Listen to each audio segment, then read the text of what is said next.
하나는 5일 광주 기아 챔피언스필드에서 열린 기아와 경기에서 4회까지 5로 맞섰다. 경기 스코어에서 보듯이 비관할 만한 상황은 아니었다. 다만 한화 코칭 스태프의 머리는 바쁘게 돌아가고 있었다. 불펜 테트리스를 해야 했다. 오웬 화이트의 부상, 마무리 김서현의 부진과 이군행, 그로 인한 부상 대체 외국인 선수인 제쿠싱의 마무리 이동, 가벼운 부상으로 한 턴을 쉬게 된 윌켈 에르난데스, 문동주의 시즌아웃 부상이라는 악재가 이어지며 선발 마운드 전력 곳곳에 펑크가 난 한화였다. 이에 이날 선발의 중책을 지닌 좌완 강건우에게 맡길 수밖에 없었다. 던질 만한 투수가 마땅치 않았다. 그래도 3, 4이닝 정도는 버텨주길 기대했지만 1회 아데를린에게 3점 홈런을 맞은 것에 이어 2회 무사말루에 몰리자 윤산음으로 교체할 수밖에 없었다. 윤산음이 3이닝을 버티며 자기 몫을 한 가운데 하나는 5로 맞선 5회 박상원 32을 올려 힘겨루기에 들어갔다. 박상원은 지난해 74경기에 나가 16홀드를 기록한 셋업맨이다. 한승혁, KT, 과 김범수, 기아의 이적으로 자연스럽게 7회 세선맨 자리에 승격했다. 하지만 올해 충격적인 부진 속에 필승조 자리를 내놓은 상황이었다. 시즌 15경기에서 11, 3분의 1이닝을 던지며 1패 3홀드 평균 자책점 11.12의 난조였다. 피안타율이 0.365, 이닝당 출루 허용수, WHIP, 가 2.21까지 치솟았다. 김경문 한화 감독은 박상원을 조금 더 편한 상황에서 출격시키겠다고 했지만 공교롭게도 이날은 순번상 동점 상황에 나갔다. 어쩌면 가장 중요한 시점에 등판한 셈이었다. 그러나 이번에도 고비를 넘기지 못했다. 홈런포 2방을 맞고 이날 결승점을 헌납했다. 선두 박재현에게 우중월 솔로 홈런을 맞았다. 시속 149km짜리 패스트볼을 몸쪽으로 붙였는데 박재현의 스윙이 벼락처럼 나왔다. 스텝이 꼬이는 순간이었다.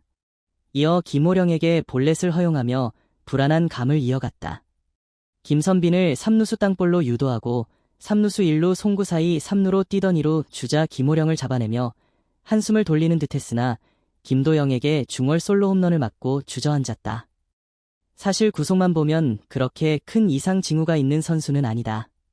이날 박재현에게 홈런을 맞은 패스트볼의 구속은 149km, 김도영에게 던진 패스트볼의 구속은 150km였다.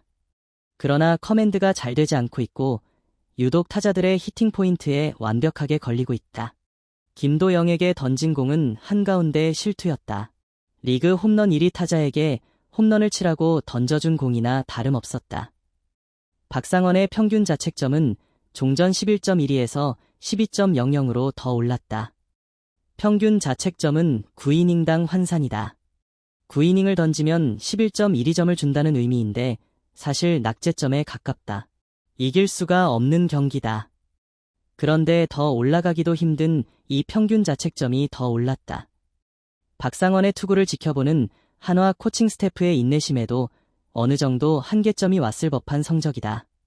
박상원의 난조 속에 한화의 마운드 구상도 꼬였다.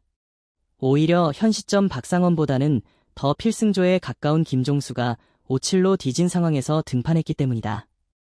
최근 들어 한화 불펜 기용의 문제점으로 지적되는 부분은 선수들의 명확한 보직이 없어 보인다는 것이다.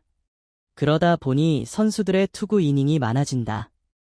이기는 날을 대비해 아껴둬야 할 김종수가 이날 결국 지고 있는 상황에서 등판한 것도 최근 난맥을 다시 보여줬다.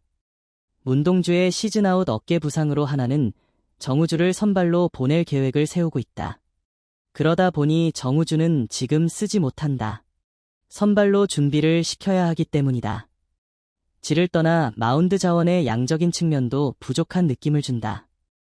주중 첫 경기부터 힘겨운 불펜 싸움을 했기에 이는 이번 주 지속적으로 부담을 줄 수밖에 없다. 뭔가 돌파구가 필요한 시점인데 선발이나 불펜이나 타선이나 돌출구를 찾지 못하고 있다.